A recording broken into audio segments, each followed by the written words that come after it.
Hello, Pope Francis Generation listeners. We have an OG episode for you this week. This episode is from our very first season.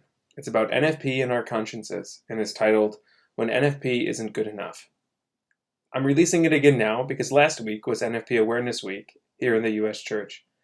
Every year, the U.S. Conference of Catholic Bishops, the USCCB, has a week dedicated to raising awareness about NFP, and this is our contribution to that discussion.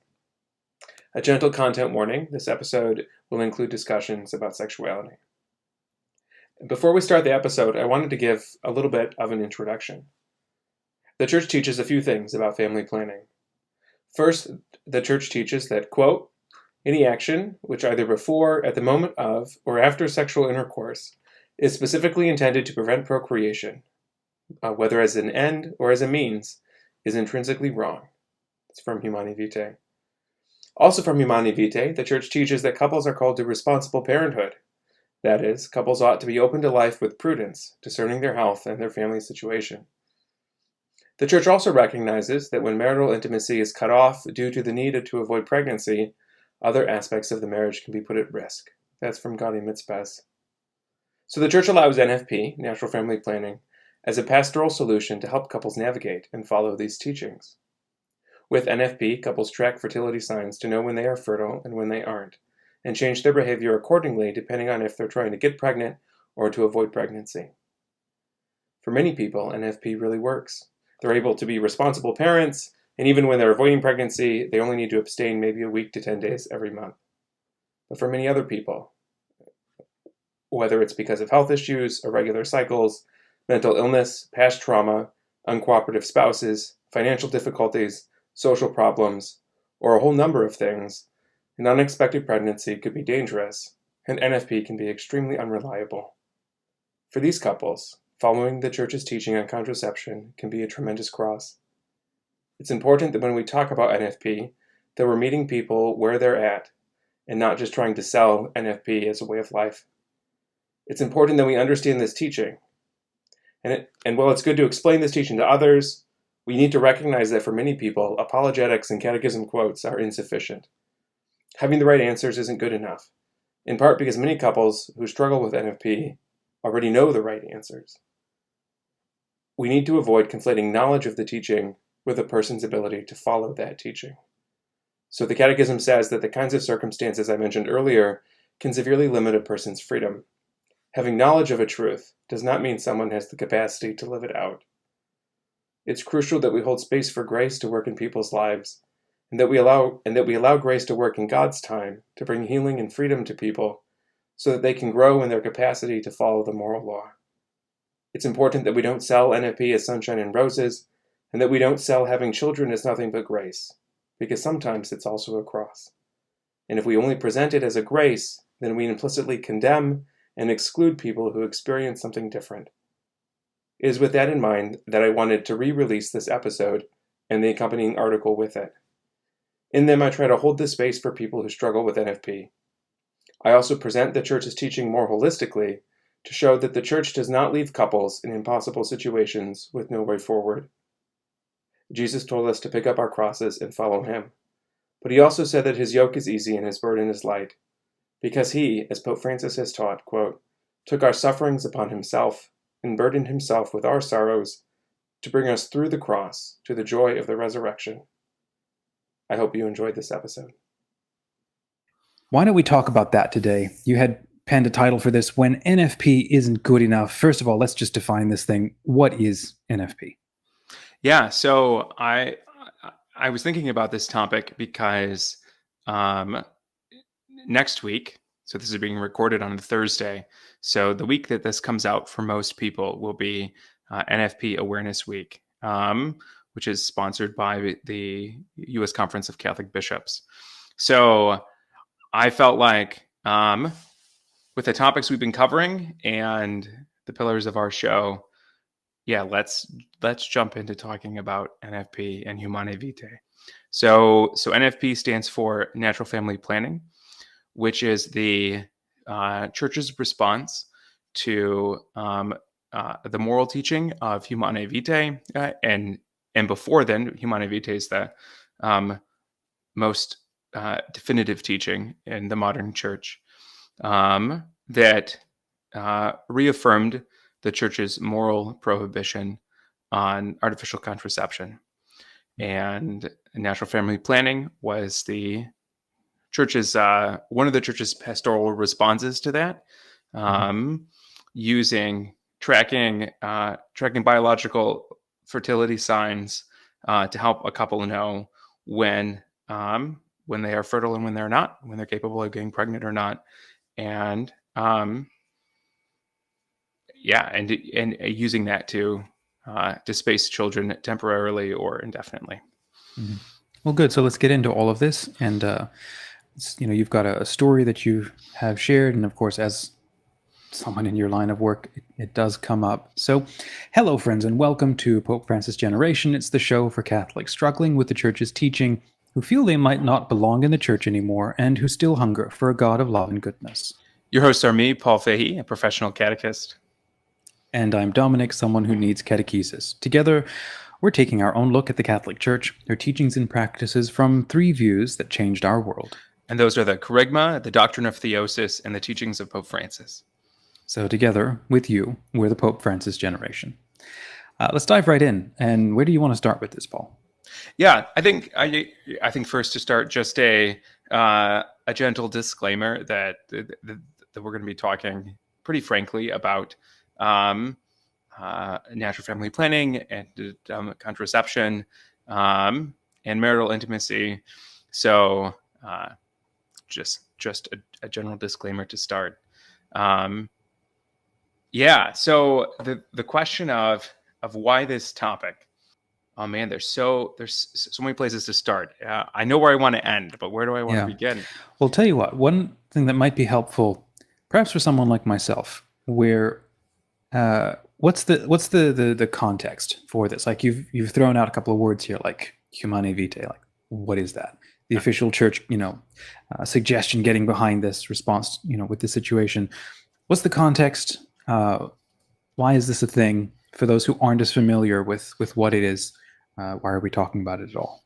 Yes. So, Humanae Vitae was an encyclical written by Saint Pope Paul VI in the 1960s, following the 1970s. What year? 68 comes to mind. I think it was 68.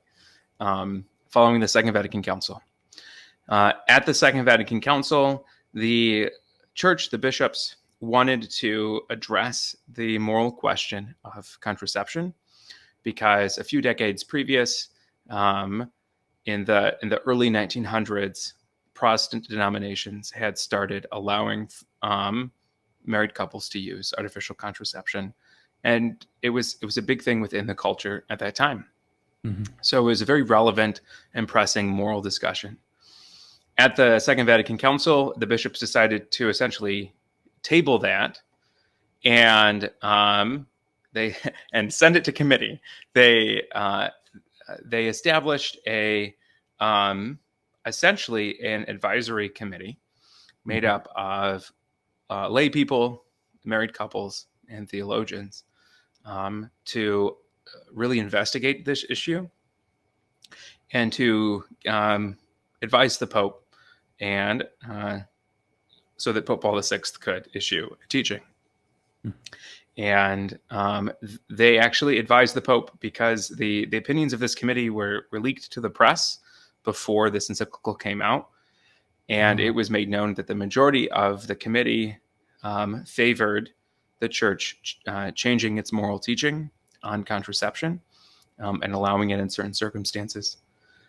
So that's what people thought the Pope was going to teach. And then Pope Paul VI didn't teach that. He in many ways reaffirmed the traditional teaching of the church, and in his encyclical Humanae Vitae, where he said that, and I'll quote him, any action which either before, at the moment of, or after sexual intercourse is specifically intended to prevent procreation, whether as an end or as a means, is intrinsically wrong. That's like the crux of his document.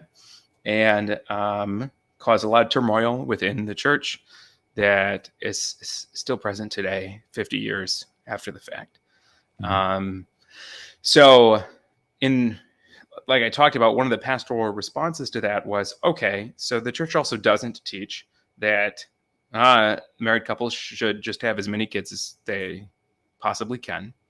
And it teaches that married couples actually, what they need to be responsible. The phrase the church uses is responsible parenting, where they have to take into consideration the common good of the family and the dignity of the spouses and members of the family in their discernment of whether or not to have another child. And also there was a recognition at the Second Vatican Council that prolonged lack of marital intimacy can harm a relationship, can harm a marriage. So trying to balance all of those things, this idea of natural family planning came about. I mean, it was present before, but it started being promoted more after Humanae Vitae. And that's where a couple would track, and there's lots of different methods and ways to track a woman's biological fertility signs. And then to determine which parts of a woman's cycle she's fertile and which parts of the month she's not, of the cycle she's not fertile, and then choose to have sex on one time or another, depending on whether or not you want to have a child. So yes, that's some of the history and context. Yeah, that's an overview.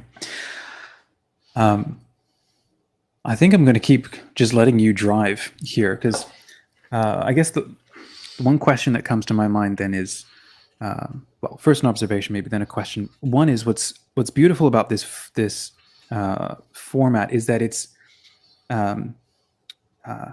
engaging with the rhythms of the human body in a space of reverence, without an intent to be controlling it, either chemically, medicinally, or through other practices. So it's not a forceful approach.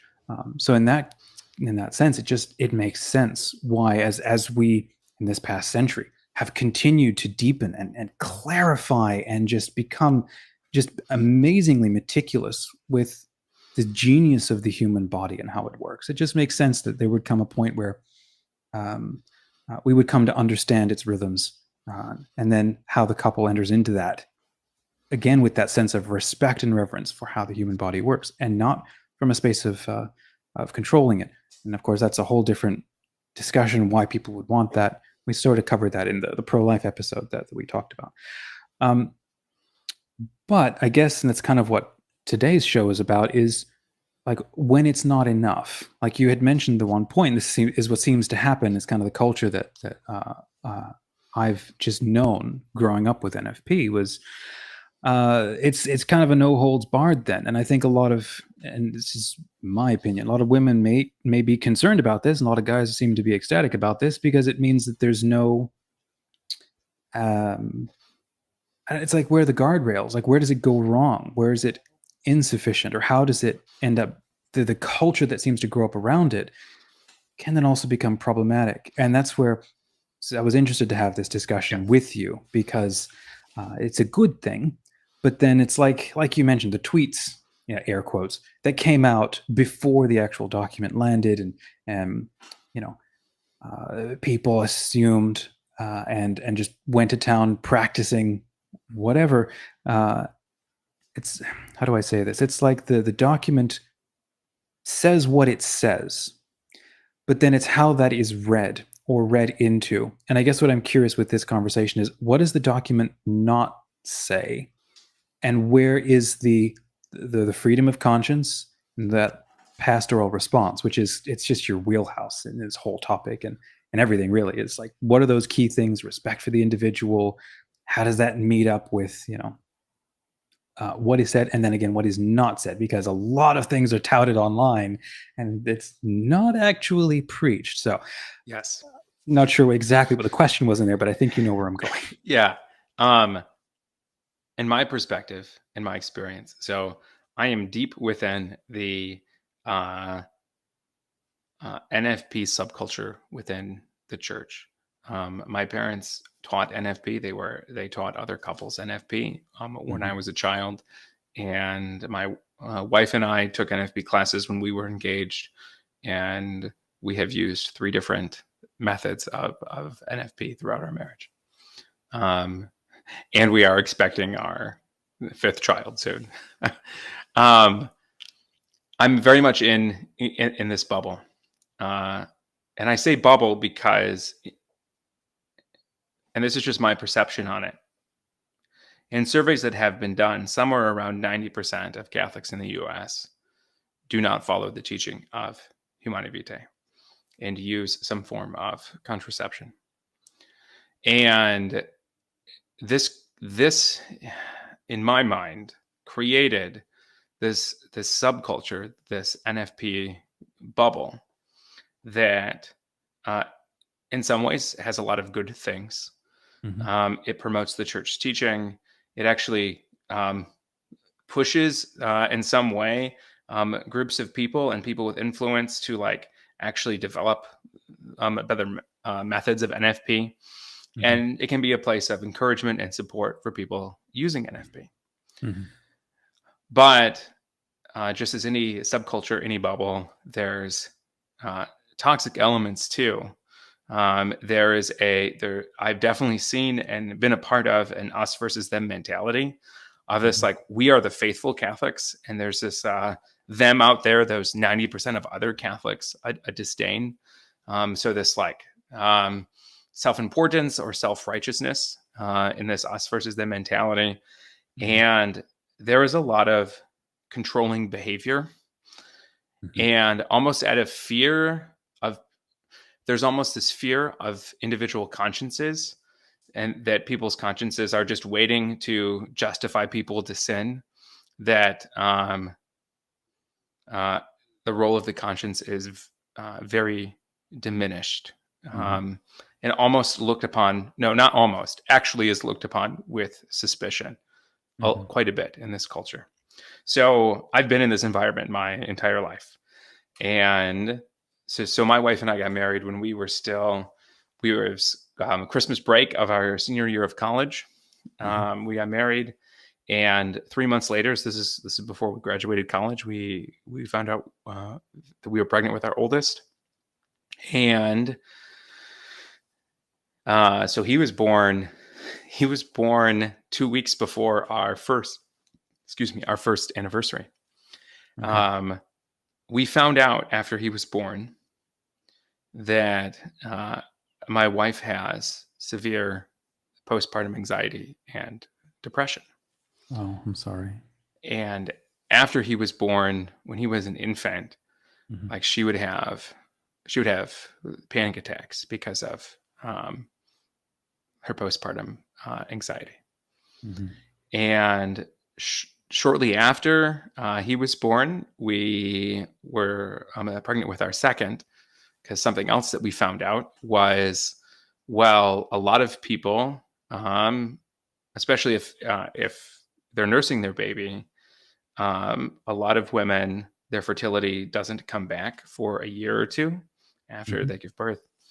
My wife's fertility comes back within a couple of months. So we had a second child, and the postpartum depression and anxiety came back. And we had a third child, and the postpartum came back. And at that point, we were now on we'd switched NFP methods because the first one that we were using hadn't worked. And we were like, okay, we actually need to not get pregnant for a while for my wife's health. And we pretty severely, stringently practice NFP. I think we were texting pictures of our chart to our instructor every other week. And it was extremely stressful. So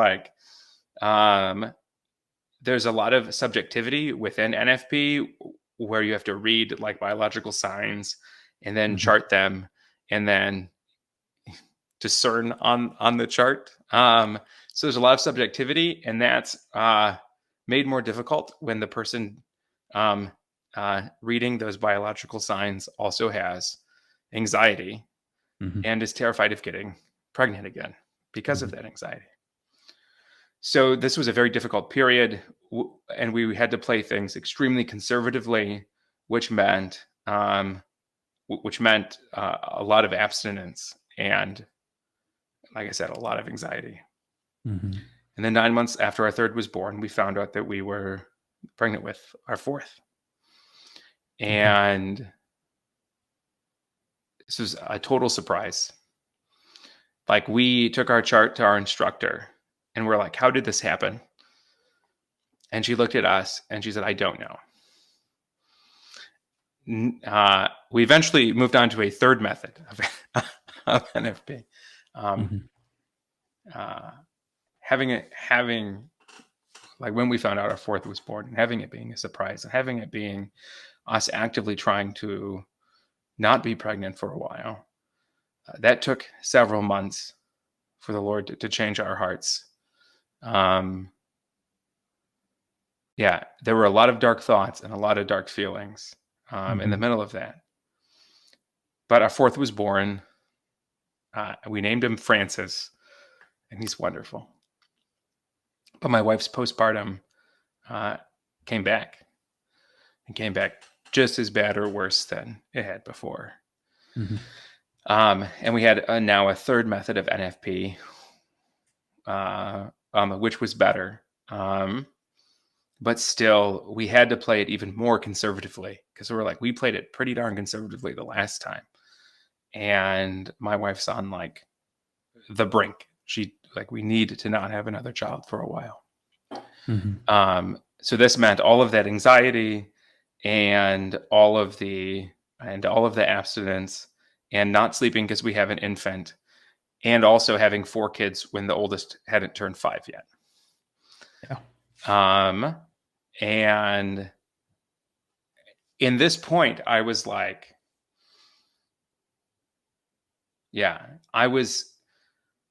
and I couldn't put words to it, but I was like, there's something insufficient here. Right. There's something that isn't working here. And I had like a personal blog at the time, and I wrote this short post that was titled something like, what do you do when NFP isn't good enough? And I didn't have answers. I just raised the question. And I was actually really surprised by the pushback I got on that. That I would even presume that NFP had any problems at all in the first place. But I also received a lot of people who were like, yeah, what do we do when it's not good enough? Right. And because of my own experience, the Lord was softening my heart to actually be able to hear people in a way that wasn't judgmental and wasn't defensive. And I started listening to people, and I started hearing stories of couples who would go a year or more at a time after every child they had, a year or more of abstinence at a time, because that was the only way they could guarantee that they weren't going to get pregnant again immediately after having a child. And I would hear stories of couples who would have to abstain months at a time or years at a time because they had medical conditions that, if the wife got pregnant again, she her dying was very much on the table. Right. And the ways that this not only was extremely challenging and put a lot of strain, I mean, that's an understatement, a lot of strain on their marriage and on their family, but also the way that it impacted their relationship with God and their relationship with the church. I saw people, I saw marriages fall apart. I saw people leave the church. I saw people grow deeply embittered. They stayed, but they're just embittered. And this just reaffirmed there is something that is insufficient here. And it was around this time that I started reading a lot of Pope Francis. And after I read Amoris Latitia, I was like, there's something here that's relevant. Mhm. And then I started studying the charisma and studying theosis and all the things that we've talked about, conscience and all of that. And I'm like, there's something here. So a couple of years ago, I kind of put all of my experiences and all of my research into an article I wrote for Homiletic and Pastoral Review, which we'll probably link to in the show notes. And it brought together a genuine pastoral response for couples in these extremely difficult positions when NFP and the culture around NFP is insufficient for their circumstances. Yeah, the very in a similar way, my wife and I have been just navigating, trying to discern this. She's been sick for about 10 years and very, very slowly getting better, and it's just not been practical to have any more. She's just unable to handle that. And so these same questions and the frustration that I've had, and hence starting a show like this to start to understand, what have I misunderstood in my formation that's making this harder than it needs to be, and feeling stuck between two immovable, rock in a hard place, rock of Peter, as it seems, but then it's inaccurate to actually say that, because there's, like last episode, we talked about spiritual abuse, kind of the brandishing of hellfire as a means of keeping you on the straight and narrow, without respecting where people are on their journey. We can get into that in a little bit. So that's the one side, a sense of spiritual abuse in how things are interpreted and how people are demanded. And then on the other side, the healthy, flourishing functioning of the thriving human body and a loving couple that is meant to communicate a bond and willingness for each other in how they live their lives and in physical embraces and all in intimacy and all of that. And to have one pitted against the other, I could understand, can, why so many, like you just said, become disillusioned, because it's like you can't get out, you can't move, you can't make a choice, and you're not free. Yeah. And once you're in that tension, it's like, I'm done, I'm out. I can understand that. The audience I had in mind when I wrote this article, and was very specific. It's a couple who actually believes and wants to follow the church's teaching because they believe it to be good and they believe it to be true. But whose marriage they fear is deteriorating because of a lack of intimacy, who have health risks or financial risks or other things going on that would make pregnancy an extreme hardship or life-threatening, and who fear that that one mistake in the in the church's one mistake in their sexual behavior is going to cut them off from God, and cut them off from the church, or threaten them with hell. Very Baltimore Catechism. Yeah, and you said felt trapped, and I think the word I used was cornered. It's the exact same thing, right? The sense of I have no way out, which should be a sign that there's abuse of conscience going on. Exactly. Again, if not by an individual, but by a culture that would put someone in this position of feeling cornered like that. You want to walk through some catecheses? Let's do this. Okay. So my goal today on this episode is to walk through the main things of that article. So we're going to step way back and then kind of approach this topic again, right? So I want to start with the moral law. And in the Catechism, it says that God revealed the moral law in 2 stages. The first stage was the objective moral law as best expressed by the 10 Commandments. And we can't really downplay this in any way.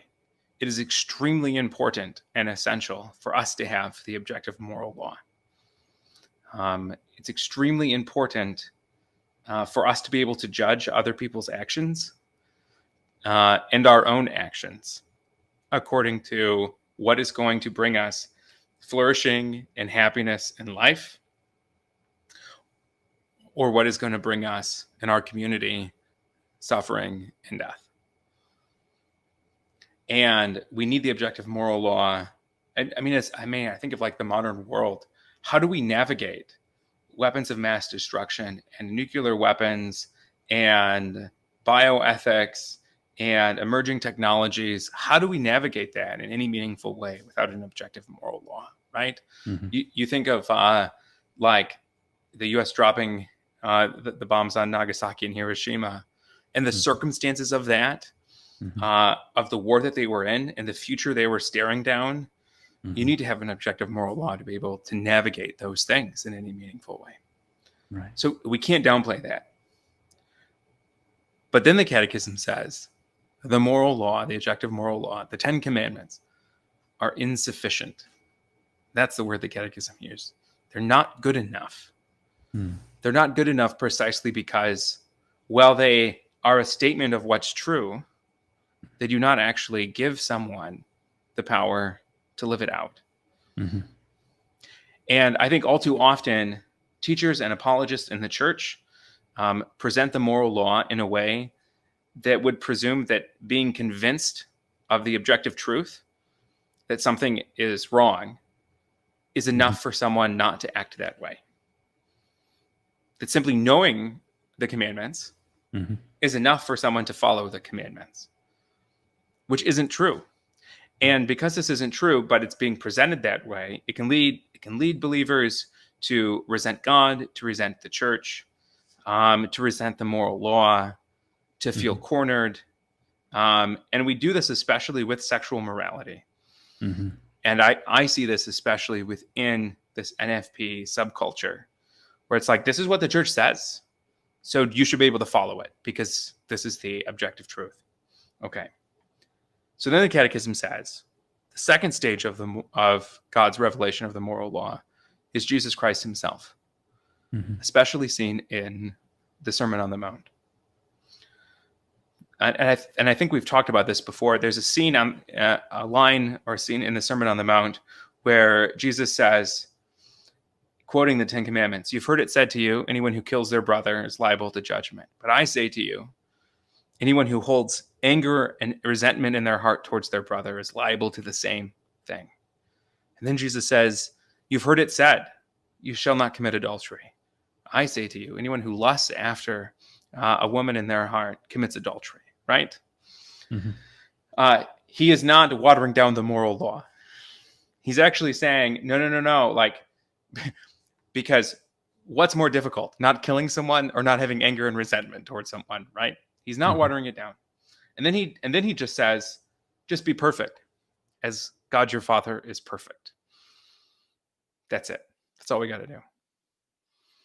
Now, if we were to hear this teaching from Jesus with the mindset of the first stage of Revelation, the mindset of the Old Testament, we would walk away discouraged because we would recognize I am not able to get the anger out of my heart towards people who've hurt me. I am not able to rid my heart of lust. I am not able to be perfect as God is perfect. But the commands of Jesus are not just commands. They're also promises. Jesus is saying that with me and in me and through me, I will free your heart from anger. I will free your heart from lust. I will make you perfect as God is perfect. And as we've talked about this, this whole season, our whole show, this is what salvation is God making us divine, God making us into another Christ, right? Jesus Christ himself is the fulfillment of the moral law. And we are able to follow the moral law by him making us like him, by him configuring us to him, by him making, and this is something Pope Francis has said, the Holy Spirit makes our mind like Christ's mind and our heart like Christ's heart, so that we can see others and love others the way he does. And it's not just that God gave us the objective moral law. And it's not just that he gave us the strength through grace, through Christ, to be able to live it out. But actually, he changes our desires so that we want to. The Catechism says that the life of virtue, right, a life that's conformed to Christ, makes living out the moral law is easy and joyful, is what the Catechism says. Right? The church teaches that grace actually changes our desires so that we want what Jesus wants. Mhm. This is an understanding of the moral law. Okay. It's important to note, though, if you have any questions, interrupt me. I can just keep going. I will, but fire Okay. away. Okay. It's important to know that this transformation does not happen all at once. And the church is absolutely clear about this. It's not like you're baptized and then, bam, you can be a Mother Teresa in the world, right? That ordinarily the church teaches this process happens within time.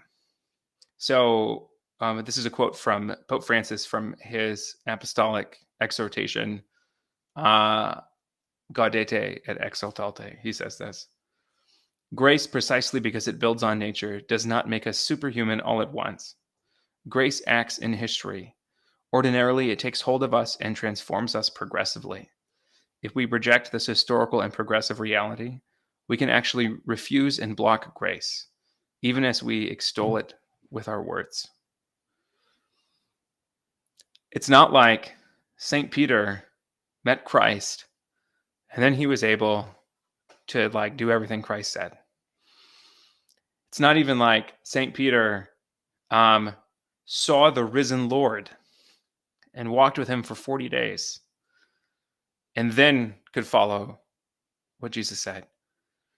Even after Pentecost, when he received the fullness of the Holy Spirit, St. Peter was still messing up and Paul had to correct him, right? I feel like a corollary here would be like watching someone play basketball on YouTube, right? Michael Jordan shooting that perfect shot. 50 times in a row. You watch it on repeat. And then you head out to the basketball court and try it yourself. And it's going to take you won't get it on the first try. It will take you a long time because there's the building up of your body, of the mind, of the choices and the moments. These 10 commandments, these lines from, like you're pointing out from what Christ is saying, these are like the hyper distilled thoughts. These are like the stars that must orient us, but then we have to work through living them out.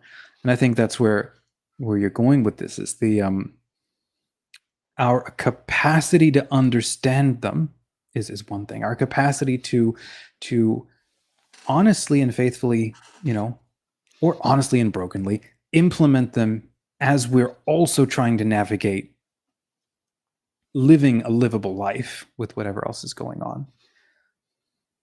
One, God takes all of that into account. And it's not practical to assume, here's a checklist of 10 things, go and live a great life. It's like, well, and that's what history is people wrestling. There's a hidden presumption amongst many people, and the Pope calls this Neo-Pelagianism. And that's this idea that every Christian is always capable of following the moral law. That is a reality that everyone can achieve, any Christian can achieve at any moment, because they've received the grace of baptism. And they quote the New Testament from St. Paul that says, God's grace is sufficient. Okay. God's grace is sufficient. But the church also recognizes that God does not immediately heal everybody all at once. He doesn't. God's grace is ultimately sufficient. But God chooses, it's his choice to transform us, to heal us and transform us in a process, progressively, within time and within history. This is the Lord's work. This is not our work. We must cooperate, but this is the Lord's work. But there's moments then in this time in this process where we can understand the moral law and believe it to be true and good, but not yet be free enough not yet be healed and transformed enough to actually follow it. So this is where we get into the church's teaching, and we've talked about this before as well, on mortal sin. Mm-hmm. The church says, and this is a quote from the Catechism, imputability and responsibility for an action can be diminished or even nullified by ignorance, inadvertence, duress, fear, habit, inordinate attachments, and other psychological or social factors. Meaning, someone can know what's good and true and believe it to be good and true and want to do it because they believe it to be good and true, but not be able to, not have the freedom to, because of any one of these things that the church lists. And that's because this is someone who has been transformed enough to understand the moral law and to live it out maybe in a great way, but who has not yet been transformed to follow the moral law perfectly yet. Like, they're in this process. I think a good metric for getting a sense of how we're allowing people to be where they are on their journey, and we talked about this in a previous conversation on conscience. I think a good metric might be to look at some of the saints, for example. And I think they're elevated as saints for us because they model a space of compassion and clarity, but primarily that compassion and understanding for where somebody is in their capacity to understand and then integrate and then model, for others or for themselves. But it's I think for me, it's become a good metric to get a sense of where somebody else is on their journey when they've understood something and then they all too easily lambaste everybody else for not, as you've pointed out, that neo-Pelagianism. If you've understood it, you should be able to do it. Yeah. And it doesn't take into account, as the Catechism itself has pointed out, the either ignorance, inadvertence, duress, fear, just habits, attachments. All of that is stuff we're working through constantly. And like you say, that can nullify in as far as that person's relationship with God. We may not agree with it, but it's not up to us. And they aren't, somebody else wrestling with these kind of questions don't answer to us. And we may not like it, but it's not about us. And that's a good metric, I think, for how defensive are we getting about somebody else's choices. Like, wait a second, it's not you. Do and be the best you can, obviously. Beam in your own eye, and recognize they are in a different place, maybe in a different capacity to understand, because saying the same word does not mean the same thing to two people sitting in the same audience. You get one speaker and they say something, and you have 1,000 people, it will be taken 1,000 different ways. Yeah. And we constantly, I see this in the church all the time. I have seen, priests have challenged me on this. Catechists have challenged me on this. People, I see this all of the time, where the church has 3 criteria for mortal sin. The object is grave and severely wrong. You have to have sufficient knowledge, and you have to have sufficient freedom. Yeah. Okay. So there's 3 criteria for mortal sin, and what I see all the time is conflating or collapsing. Right. Where we say, if someone did something that was gravely wrong, therefore they've committed a mortal sin, with no regard for if they knew it was wrong or if they were free when they did it. Or we collapse knowing we collapse freedom into knowing.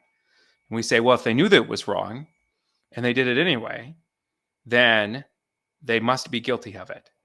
And if that were true, then someone we've talked before about Saint Mark, where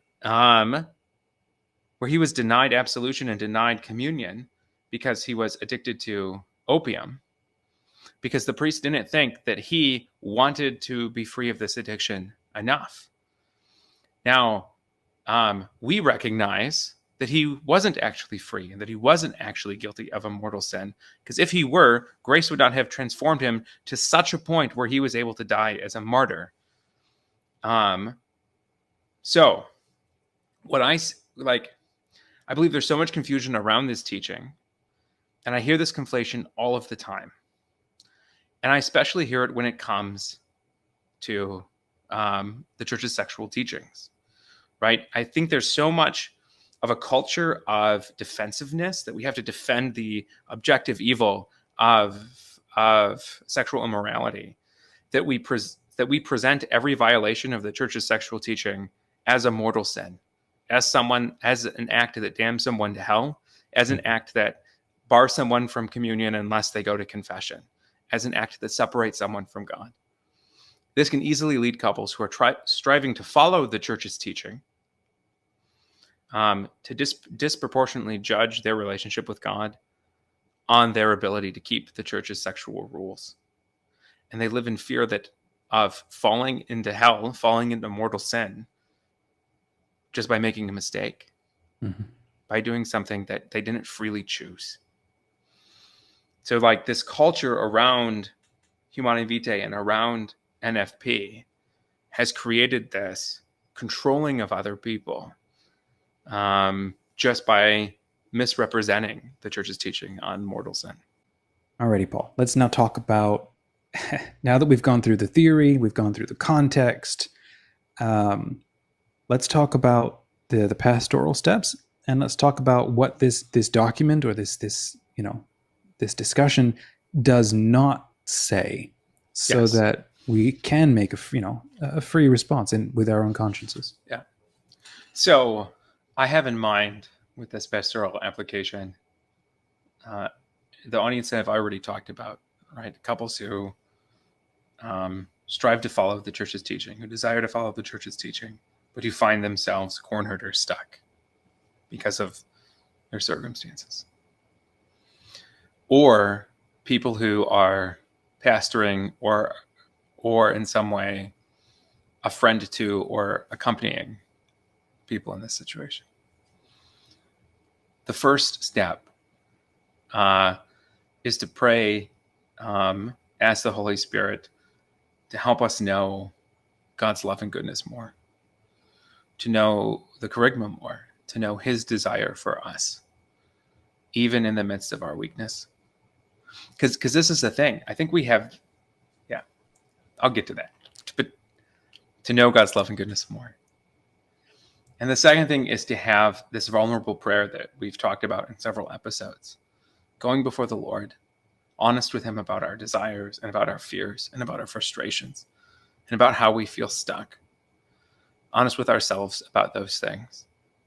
And just bringing those things to the Lord and offering them to him and waiting for him to speak into them. Next is to lean into the sacraments. Lean into your baptismal identity as a new Christ. Lean into the sacraments, the healing sacraments of confession and the Eucharist. And our own marriage as well, right? That within marriage, every act of love towards our spouse, towards our kids, is God making us more like him, right? Okay. I think what's difficult in this is that because of that Catholic culture, that many couples who are striving to follow this teaching have been formed by, there's this belief that every fault, every fall, every weakness in someone's sexual life cuts them off from God and the church and cuts them off from the sacraments, which can easily lead to a legalistic view of the sacrament of confession, which as seen as like a legal thing, where like I have broken the rule and now I need to have that be forgiven, that ledger wiped clean in a legalistic way. However, and this is really important, our weakness, I'm not saying our free sin, which is different, our freely chosen sin, grave sin, mortal sin, cuts us off from God and the church. But our weakness does not. Actually, our weakness is precisely why the church exists, is to heal us from our weakness and transform us and make us like Christ. So this is where we hear Pope Francis teaching that the Eucharist is not a prize for the perfect, but Mhm. medicine for those who are weak, he says, right? And Pope Francis also says that confession is not a dry cleaner, something that wipes our ledger clean in a legalistic way, but rather an encounter with Jesus who waits for us just as we are. I think of the story of the woman at the well. Jesus sat there waiting for her, just as she is, not expecting her to be anything different than who she was, just to encounter her. Our weaknesses do not cut us off from God. They are instead the very thing that keep us running back to God to receive his healing and his grace and his power and his love. So in our weakness, we should not feel cut off from the church and from the sacraments. In our weakness, we should be running back towards them with open arms. Okay, so prayer, sacraments. And then the last one is to form and trust and follow one's conscience. And for more about this, go and listen to our episode about conscience. But briefly, it means like knowing that we must form our conscience. We form our conscience through that vulnerable prayer, through knowledge of Scripture, knowledge of the church's teaching, counsel from others. But also knowing, and this comes from Amoris Latitia. So this is a quote from the Pope. He says this: conscience can do more than recognize that a given situation does not correspond objectively to the overall demands of the gospel. In other words, he's saying our conscience can recognize whether or not our behavior violates the commandments. But it can do more than that, the Pope says. He goes on, it can also recognize with sincerity and honesty what, for now, is the most generous response which can be given to God, and come to see with a certain moral security that this is what God himself is asking amid the concrete complexity of one's limits, well not yet fully the objective ideal. What the Pope is saying here is that through our conscience, God can show us our circumstances and our weaknesses. And in light of those things, the next step he wants us to take, that we are able to take, even with the limitations of our weaknesses, and even if that step does not fully meet the demands of the moral law. He is pleased. It is his will for us to take that step. It's not his will that we're not fully living the objective moral law. It's his will that we're choosing to progressively follow him in the way that he's asking us to. And it's too important to remember here that an objective violation of the moral law isn't always a mortal sin. It doesn't always cut us off from God, precisely because of weaknesses, right? Our ignorance, inadvertence, duress, habit, fear, and other psychological and social factors. But it's our conscience that can tell us our weaknesses in the midst of those circumstances.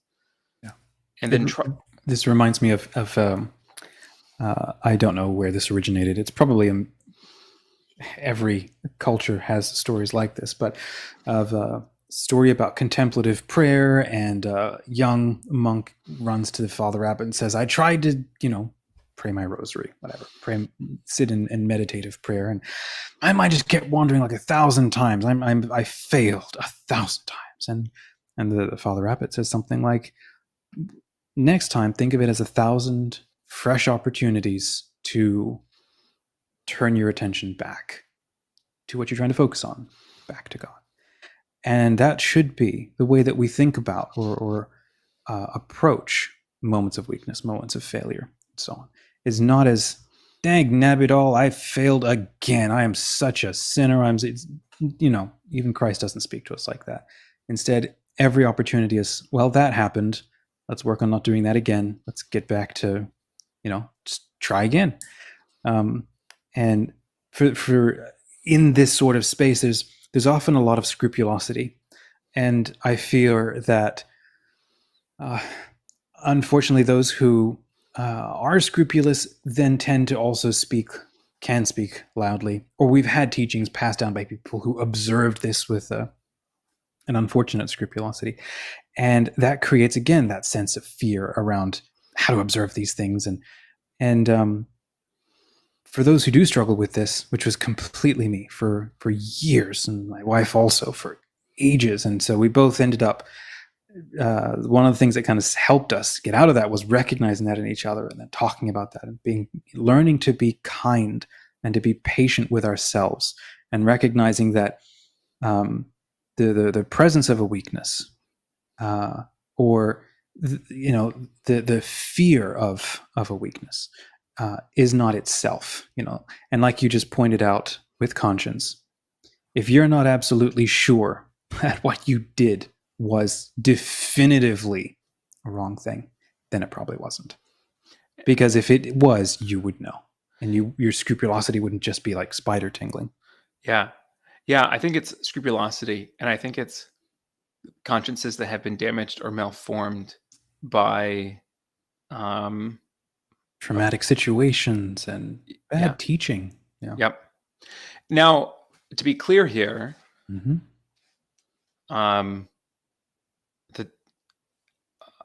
The use of contraception is objectively wrong, and the church teaches that because it's harmful. It's not something the church just makes up. Everything the church says is wrong. It says it's wrong because it's harmful to people. And that this does not diminish the objective evilness, whatever that means, mm-hmm. of contraception. But our weaknesses do diminish our subjective freedom and therefore our subjective culpability, right? Mm-hmm. And even then, the church recognizes there's a document from the Congregation for the Doctrine of the Faith, which teaches on behalf of the Pope, that came out after Humanae Vitae, that said, the Catechism's teaching on fear and ignorance and all these factors reducing culpability, this also applies to contraception. It applies to everything. Like, the church reaffirmed that. Mm-hmm. So it's not this teaching does not diminish the objective moral teaching. Mm-hmm. It's not what the John Paul II and Pope Francis have called a gradualness of law, mm-hmm. which would say that the law is, this is less immoral for some people because of their weakness, and more immoral for others who don't have that weakness. That's not what the church is saying. But rather, it's a law of gradualism. So it's not a gradualism of law, but a law of gradualism, mm-hmm. which recognizes that someone's freedom to follow the moral law mm-hmm. increases within time and is progressive and happens mm-hmm. gradually. And the Lord meets us precisely where we're at and moves us forward. Yep. And that's I was just going to say, if the inverse was true, then clerics and academics would be paragons of virtue. And I'm sure some of them think they are, and they're all very, very human, like the rest of us. So just on the face of it, it's not true. Just simply knowing this stuff does not save you. Isn't that the line? The law will not save you. Yeah. So not at all to compare contraception to the use of atomic weapons. I'm not doing that. But you look at the circumstances at the end of World War II and the people who made the decision to drop the atomic bombs. Dropping an atomic bomb on a population, on a civilian population, is gravely, gravely evil. Maybe I don't know if there's anything more evil than that, right? Now the circumstances that the U.S. was in was horrible. They're still going through a world war, and they're looking at Japanese military and regime and population that are willing to fight to the last person. And millions of people could die if this war drags out for any length of time. Okay. So they do an ends justify the means calculus and be like, we can end this war now by killing all these people in Nagasaki and Hiroshima, but it's going to force the Japanese hand. We're going to end the war, and we're going to save millions of future lives, right? The church rejects that type of ends justify the means calculus. Mm-hmm. And it's going to say that decision was wrong. It was objectively wrong to drop those bombs. And look at the harm that it did. But at the same time, there's a recognition, at least I would recognize, I would not want to be the leaders who made that choice. And I could say that I'm not going to assume that they did so with full freedom. I imagine they did so because they believed their hands were tied and they had no other Felt like the option. only possible Yeah. option, or it was presented that way, or Yeah. yeah. So, like going back to then NFP and contraception, the key thing here with this following of conscience, and this recognition of weakness and culpability, is that this discernment is dynamic. It must continue to be happening. This formation of conscience must always be happening. We must always be open, the Pope Francis says, to new stages of growth and new decisions which can enable the ideal, the commandments, to be more fully realized all the time. Because the ideal, the commandments, are not something that are inachievable. Mm-hmm. They may be inachievable at a particular moment for a particular person, but they're not just ideals that exist in the abstract, right? Okay. This is not an excuse to sin, not at all. I mean, the presumption is that these are couples who know and believe that the church's teaching is good and true in the first place, right? This isn't an excuse to sin. And it must be a movement that's always dynamic, like I said, but always progressing towards a fuller, like more freedom and a fuller embracing of the moral law. If it becomes stagnant or comfortable, then we're talking about a different thing, right? Mm. I feel like there's more that I was going to say, but that's what I have for now. Thoughts, Well, questions? let's just recap kind of what's been covered, because we've covered a bunch, and I get the sense that one of the intents for this conversation was to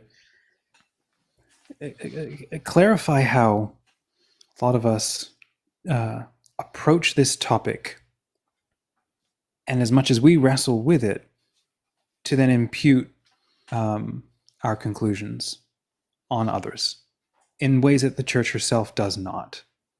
Now, it's probably beyond the scope of this discussion to then actually, to try to answer or resolve, or, that's not maybe our place. But I think it is incredibly important is to be aware, and that's what I think you've been bringing to us here, is to be aware and to take care of the toxicity that can surround the repression of conscience, the fear of allowing people to be wrestling and working through their own consciences, and it's not up to us to assume they're not doing a good job of their own lives or whatever. It's just, that's just not up to us. And so back over to you, if you were to recap what we've covered. Yeah, it's we don't need to be defensive. Respecting people's consciences isn't a wishy-washy Catholicism, and it's not a, well, you're just giving people an excuse to sin. It's actually respecting people's freedom the way that God respects our freedom. Mm-hmm. And it's not because the opposite of that is to impose and control, which ultimately, as the Pope says, makes for misery for everybody, for the whole community. So there has to be this recognition of the church's teaching is objective teaching, and we believe it to be good and true because we're Catholics. And our heart, and our mind may be more or less convinced of that, but we're Catholics and we believe the church's teaching is good and true. Okay. But that the objective teaching of Humani Vitae may be true, that fact does not mean that everybody who's Catholic is now able to follow that teaching. Mm-hmm. That may be something that in some circumstances needs to be worked out in time, with vulnerability and honesty and sincerity and humility before the Lord. And this defensiveness that we may have about other people's behavior, or this fear of that conscience somehow gives other people license, I think it's something that if we see that within ourselves, we need to bring that to the Lord and ask why those things are present. Why are we trying to possess other people's behavior in this way? Why aren't we able to love them freely?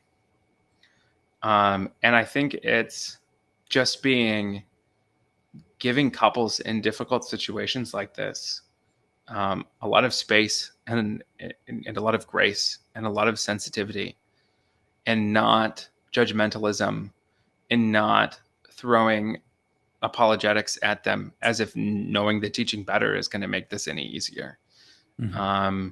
But helping them trust in the Lord's goodness and mercy, and then trust in their conscience more.